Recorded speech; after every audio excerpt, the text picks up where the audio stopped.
हे पार्थ, तुम कर्म कर सकते हो, कर्म करने का संकल्प कर सकते हो, परंतु इसका फल पाना तुम्हारे हाथों में नहीं है। हे मधुसूदन, मैं जिस काम का संकल्प करूंगा वो काम तो मैं करूंगा ही। जब भोजन करने का निश्चय करके बैठूंगा तो निवाला उठाकर मुंह में रखूंगा ही, तभी तो उसे खाऊंगा। यदि वो खाने का निवाला तुम्हारे प्रारब्ध में नहीं है तो उसे तुम मुंह तक तो ले जाओगे, परंतु उस ग्रास का एक दाना भी अपने मुंह में नहीं रख सकोगे। हे अर्जुन, केवल कर्म का संकल्प ही प्राणी के अधिकार में है, उसका फल प्राणी के अधिकार में नहीं है।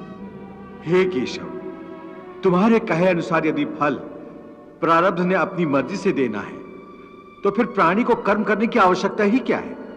कर्म करने की आवश्यकता क्या है, यह जानने से पहले यह तो जान लो कि प्रारब्ध क्या है, प्रारब्ध कैसे बनती है। हे केशव, प्रारब्ध क्या है उसे जानने में क्या मुश्किल है? यह तो सीधी सी बात है कि जो भगवान की इच्छा है वही मनुष्य का प्रारब्ध होती है। नहीं अर्जुन, नहीं, यह धारणा सत्य नहीं है। क्यों सत्य नहीं है?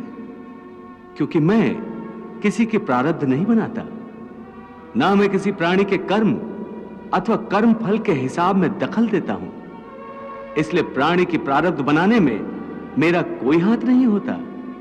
फिर कौन बनाता है प्राणियों का प्रारब्ध? प्राणियों के अपने कर्म। अर्थात ये कि प्राणी जैसे कर्म करेगा उसका वैसा ही फल पाएगा।